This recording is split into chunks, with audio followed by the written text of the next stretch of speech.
para a sua transformação interior. Olá, meus queridos ouvintes, olá, minhas queridas ouvintes. Vamos começar mais um programa Sabedoria Oculta. Eu sou o JAP Filho. Eu, sinceramente, não vou ficar apresentando muito o programa, não vou ficar enrolando muito para começar, porque eu quero aproveitar todo o tempo possível do programa hoje, porque eu estou aqui com uma pessoa fantástica, que eu sou um grande fã dele, de verdade, acompanho o trabalho dele desde os primórdios aí do YouTube, que é o Edson Boaventura, que para mim é um dos maiores ufólogos do Brasil, quiçá do mundo. E o Edson, para mim, ele tem um grande diferencial que, diferente de vários outros que ficam dando entrevista em podcasts e tal, muito baseado em teoria da conspiração e achismo, tudo que ele fala é documentado. E eu gosto muito das entrevistas dele, que ele sempre chega com um calhamaço de documento, ele mostra tudo. Então, para mim, o Edson, ele é referência na ufologia brasileira e principalmente em relação a casos assim fantásticos como o caso de Varginha. A gente estava conversando aqui a respeito de Campinas, então ele tem um conhecimento gigantesco. Então, eu não quero perder muito tempo, eu quero conversar com ele direto aqui. E Edson, muito obrigado de você ter vindo mesmo. Olha, eu que agradeço aí por essa oportunidade e aquela coisa, a gente está à disposição para suprir aí qualquer tipo de dúvida dentro dessa área da ufologia. Assim, eu pesquiso já há 46 anos esse fenômeno e participei de alguns casos importantes da ufologia brasileira, né? No caso, o caso de Varginha, né? O caso Cláudio, Noite Oficial dos OVNIs, Operação Prato, dentre outros. O caso da explosão do OVNI de Ubatuba também, que é um clássico aí brasileiro, né? Que trouxe para a gente metamateriais, né? Provas, evidências físicas e materialidade desse fenômeno.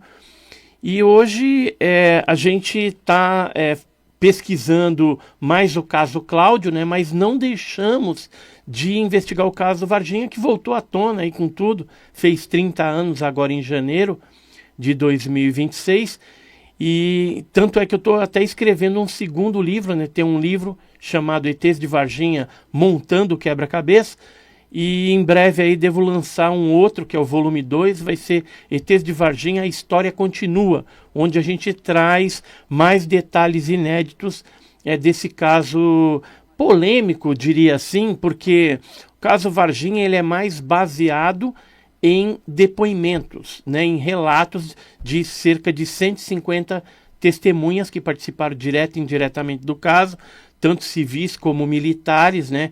E aí quando a gente fala militares de várias armas, né? Exército, Aeronáutica, Corpo de Bombeiros, Polícia Militar de Minas, né? Então essa turma toda, inteligência, né? Logicamente a BIM também estava envolvida nisso.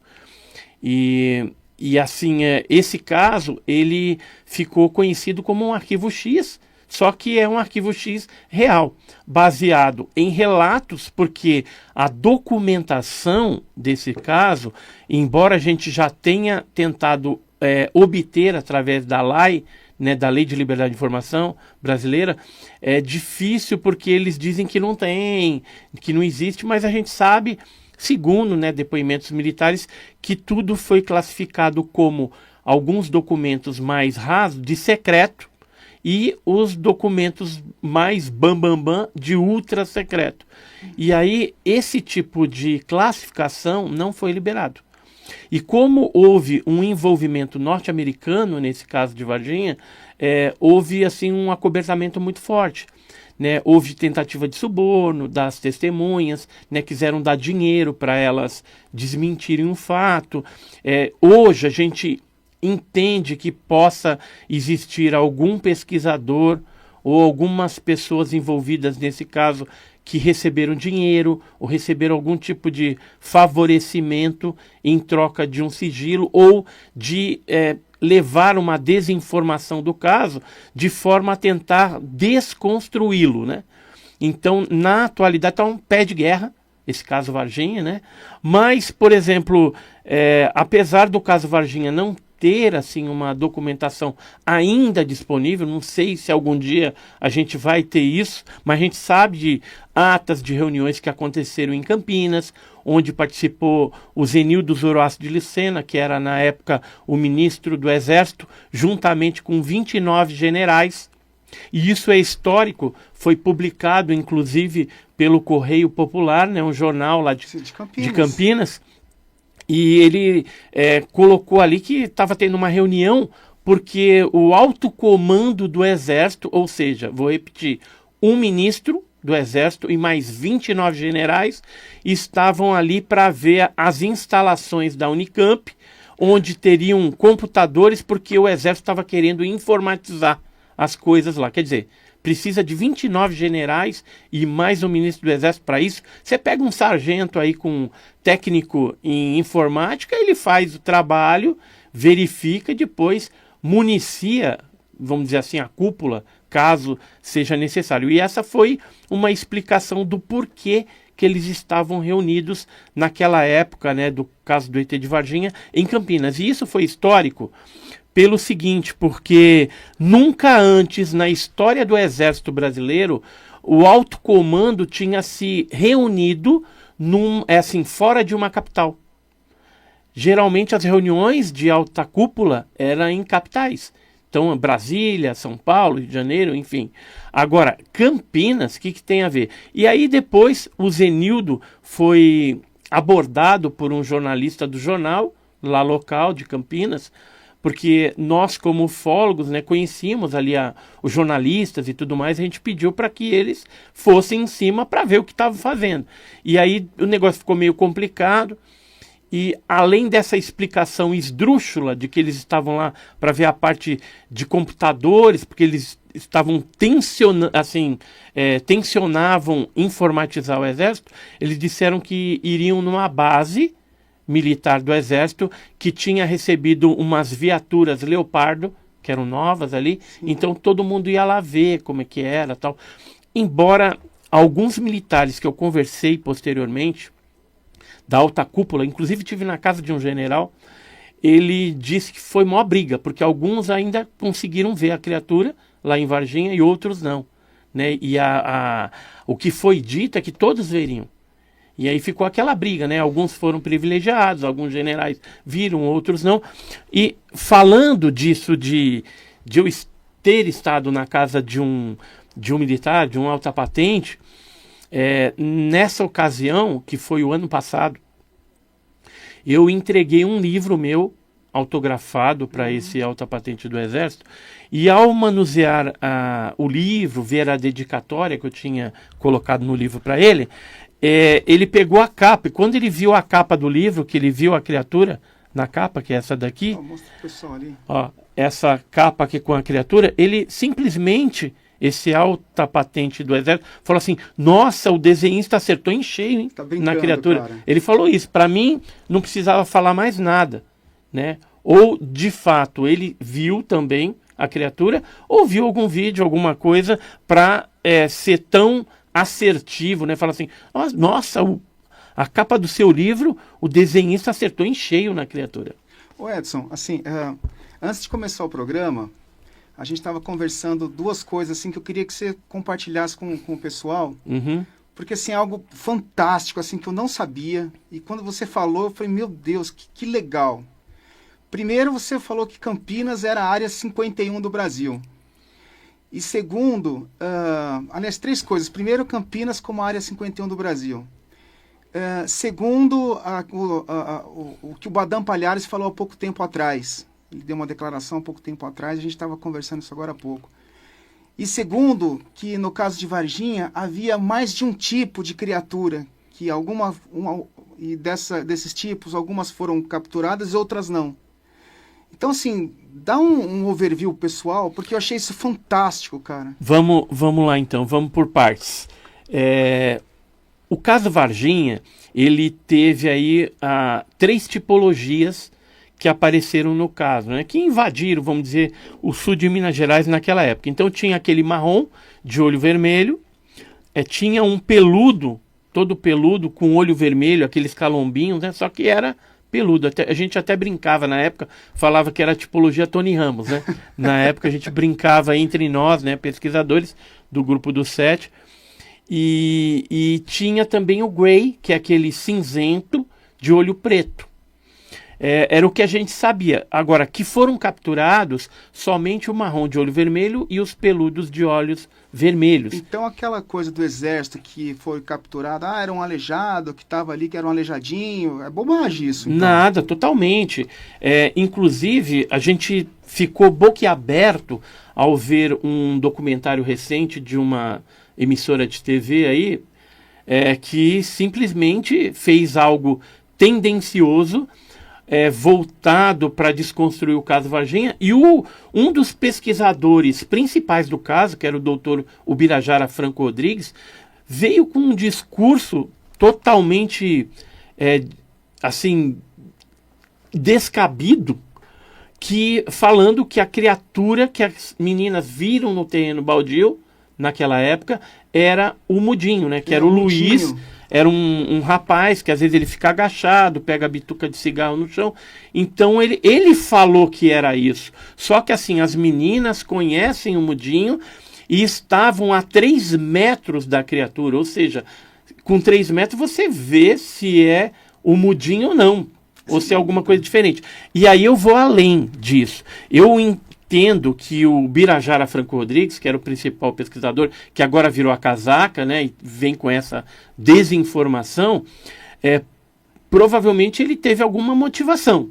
Eu não posso afirmar que ele recebeu dinheiro, ele foi ameaçado, não sei, alguma coisa aconteceu para mudar assim tão radicalmente de lado, né? Falando que é o Mudinho. E aí eu vou provar para vocês agora que não é o Mudinho. Porque o Mudinho, naquele momento que as meninas viram no terreno baldio, que era às 2h30 da tarde, o Mudinho se encontrava no estádio do Marcão, que é um estádio que tem ali próximo, e tem testemunhas que afirmam que ele estava lá. Então ele não podia estar em 2 lugares, não tem um gêmeo do Mudinho para estar ali no terreno. Além disso, o Exército criou um inquérito policial militar fraudulento, e eu falo fraudulento porque nas próprias laudas do inquérito que eu tenho, são 2 laudas gigantescas que eu analisei, e está escrito lá uma orientação de um graduado do Exército pedindo para um técnico usar o Photoshop para colocar filtros no Mudinho, para ele ficar da cor mais parecidinha ali da criatura. Porque o Mudinho é branco. E aí, para ele ficar marrom escuro, teve que se colocar filtro. Deixa eu ver se eu tenho uma foto do Mudinho aqui, para você ver o Mudinho. E outra, 2h30 da tarde, a 3 metros de distância, não tem como você... Não, aqui, ó, esse aqui é o Mudinho, ó. Mudinho é branco. Olha ele aí. Então, eles tiveram que colocar esse de camisa azul aqui, é o Mudinho, ele tá de pé, inclusive, né? É que ele já tá velhinho, tudo. Assim, e o Mudinho foi a conclusão que o inquérito policial militar do Exército colocou também. Ele falou assim, olha, o que elas viram foi o Mudinho. Só que no inquérito, eles não tiveram nem a pachorra de chamar as meninas para interrogar, para entrevistar. Porque se você está fazendo um inquérito para acariar, ver o que aconteceu de fato, teria que chamar as testemunhas que viram o suposto Mudinho, no mínimo. E na conclusão que eles falam que era o Mudinho, eles são bem claros. O pessoal do Exército fala assim, olha, era o Mudinho sujo de lama porque tinha chovido. Agora, choveu em Varginha naquele dia? Sim, choveu. Mas no momento em que as meninas viram aquela criatura no terreno, a chuva ainda não tinha caído. Ela só vai cair lá por volta das 5h30 da tarde, foi algumas horas depois. Então não tem como ser um Mudinho sujo de lama. Aí muito me assombra ver um pesquisador do cunho do doutor Ubirajara Franco Rodrigues, né, um advogado lá de Varginha, conceituado, tudo, que esteve à frente do caso, defendia o caso Varginha ferrenhamente, agora vem dizer que é apenas o Mudinho. Né? Então a gente não sabe qual foi a motivação para eles para ele mudar assim completamente. O que a gente sabe é que o caso Varginha cresceu muito nos últimos tempos, principalmente com o depoimento do Dr. Ítalo Venturelli, que foi o médico do hospital regional que viu essa criatura, né? Num primeiro depoimento ele disse que tinha visto um vídeo que teria sido feito pelo Dr. Marcos Vinícius, que era um colega dele lá do colega, hospital, né, neurocirurgião, né? Ele, inclusive, o Dr. Venturelli é super conceituado. Ele já foi diretor do Hospital Humanitas, do Regional e do Hospital Bom Pastor em Varginha. Quer dizer, não é pouca coisa. Não. E ele, então, depois de alguns anos, que ele tinha falado que tinha visto o vídeo, e ele viu mesmo um vídeo, ele mudou um pouco o discurso, dizendo que, na verdade, ele teve um contato direto com essa criatura, inclusive fazendo alguns procedimentos. Porque o Dr. Marcos Vinícius chamou ele, né? Era normal, geralmente um médico mais novo, como o Dr. Marcos Vinícius, chamar um mais velho, experiente, falar, vem ver o que eu fiz aqui, o procedimento que eu fiz. E aí ele mostrou inicialmente na câmera o procedimento que ele tinha feito, aí viu a criatura, e aí o Dr. Ítalo Venturelli falou, nossa, que isso aqui? Aí o Marcos apontou para uma cama, uma maca que tinha ali, aí ele viu a criatura, ao vivo e a cores. O que ele tinha filmado estava ali, do lado. Conta para o pessoal que está assistindo, você me falou agora que o doutor, depois que ele afirmou que ele viu a criatura, ele foi convidado a se retirar do hospital. Isso, então a gente ficou sabendo agora no evento de 30 anos do caso Varginha, que foi um evento assim grandioso, né? Muitas testemunhas do caso, pesquisadores de várias partes do Brasil, pesquisadores do caso mesmo, Varginha, palestrando, todo o apoio ali da prefeitura, né, de Varginha, do turismo também. Então, nesse evento, a gente teve conhecimento de que o Dr. Ítalo Venturelli, depois que ele deu esse depoimento, ele foi convidado a se retirar do hospital regional. E aí o que a prefeitura fez? Como a prefeitura ela alavanca bastante as coisas do município com o ufoturismo, ela sabe que o caso Varginha é algo real. O que ela fez? Ela pegou a Secretaria de Saúde da prefeitura e convidou o Dr. Ítalo Venturelli, já que ele estava sem emprego, para trabalhar lá. Ele começou a trabalhar. Aí o que aconteceu agora, recentemente, que a gente ficou sabendo? O substituto do Dr. Ítalo no hospital regional não estava dando conta do recado, do serviço.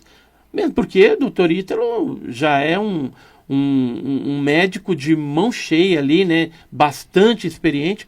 E aí o que o hospital regional foi obrigado a fazer? Chamar o Dr. Ítalo novamente. E ele está trabalhando agora novamente no hospital regional, né? Então tiveram que chamar ele de novo, porque infelizmente o substituto dele não estava dando conta do recado lá no hospital regional. Aproveitando que a gente está falando do Dr. Ítalo, fala do Badam Palhares. Isso, então, ao Badam Palhares, é interessante que nesse documentário fake aí, a única coisa que prestou foi o depoimento do Badam Palhares, porque ele, antes, na época do caso Varginha, ele sempre falou que não sabia de nada, que isso não existe, que não atendeu ET nenhum, né? Então ele fugia, que nem o diabo da cruz, né? Fugia dos ufólogos e fugia da imprensa. Por quê? Porque ele tinha um direcionamento do Exército para não falar nesse caso. E aí quando eu falo que ele tinha um direcionamento do Exército, porque na época os pesquisadores quiseram saber mais a respeito do Badam. E nós descobrimos na época que ele recebia salário do Exército e não da Unicamp. E aí, olha só que coisa, né? O Dr. Badam Palhares, ele estava num certo departamento bem estratégico e que já vinha mexendo com esse tipo de coisa de fora, né? Criaturas não humanas, né? Alienígena, extraterrestre, chupacabras, etc. E por que eu afirmo isso? Se vocês fizerem uma pequena procura na internet ou em jornais antigos, do ano de 1995, vocês vão encontrar lá que o Dr. Badam Palhares foi chamado para opinar a respeito daquela autópsia alienígena de Roswell. Sim. Porque saiu aquele filme do Rei Santilli, aquela coisa toda. Isso em agosto de 1995, a partir dali, né? Então, por que ele teria sido chamado em 95, um ano antes do caso Varginha? Aí, em 96, a gente tem o Badam atrelado no caso Varginha. Em 97, com um aumento dos casos de ataque chupacabras, né, vários rebanhos sendo atacados na região de Campinas, interior de São Paulo, Minas, Paraná, né, vários lugares, interior de São Paulo, litoral também, teve alguns casos de ataque no litoral. Quem que eles chamaram para opinar a respeito do chupacabras? O Badam Palhares. E aí, para quem não sabe, o que a gente ficou sabendo é que a nossa área biológica, área 51 biológica, era em Campinas, naquela época. E até antes de 95. A gente tem um caso que nós pesquisamos, que é o caso Pedro de Toledo, onde uma pessoa foi morta, queimada por um disco voador na região de Pedro de Toledo. A gente tem todos os documentos, é um arquivo X, é uma pasta da polícia que no fim das contas eles tiveram que arquivar por causa indeterminada da morte daquele cidadão. Ele chamava José Marlone. E quando a gente conversou com o seu Ivo Nicolene, que era o proprietário do sítio onde aconteceu esse fato da morte, né, desse rapaz pelo OVNI, o doutor Ivo falou na minha frente, estava minha esposa, estava um pessoal do History Channel também gravando, e ele falou assim, olha, naquela época veio o perito Dagoberto, lá de Peruíbe, ele esteve aqui junto com outros policiais, tiraram fotos, né, fizeram todo o levantamento aqui do corpo para retirada, e aí quando estavam as conversas ali, o doutor Ivo, né, que era o proprietário, escutou esses policiais falando que iriam levar o corpo para Campinas, para a Unicamp em Campinas. Aí o que eu fiz? Sabedor de todo esse processo, eu fui no cartório, pedi o atestado de óbito. Para minha surpresa, não existia atestado de óbito. Tá brincando? Não, aí eu pedi uma certidão negativa do óbito, né, até aquela data pelo menos. Eles podem implantar alguma coisa depois, mas até aquele momento não havia. E aí tinha uma campa também que teria sido enterrado, né, supostamente o José Marlone. Ao procurar no cemitério, aí a gente foi para o cemitério, essa campa não existe também. Então, geralmente, essas coisas relacionadas a OVNI são desta forma. Então, por exemplo, Campinas, até o caso Varginha, né, até 96, 97, permaneceu a nossa área 51 biológica ali. Hoje ela não está mais, hoje ela está no CIEX, que é um centro do Exército que fica no Rio de Janeiro e que mexe com coisas nucleares também. Porque assim, cada arma ele tem uma base que mexe com energia nuclear. E geralmente, quando você tem alguma coisa não humana, alguma coisa mais estratégica que não pode vazar, atualmente eles estão levando para lá. No caso de Varginha, a gente teve o envolvimento da Marinha também, de Aramar, que fica em Iperó, no interior de São Paulo, e lá foi levada uma criatura viva. Hoje eu não sei se ela está mais viva ou não, mas também era onde se processava o Yellow Cake, o submarino atômico brasileiro. Eu falo disso porque meu tio chegou a trabalhar, ajudar num negócio desse daí. Então a gente sabe que lá se processava isso, né? Já está há anos, né?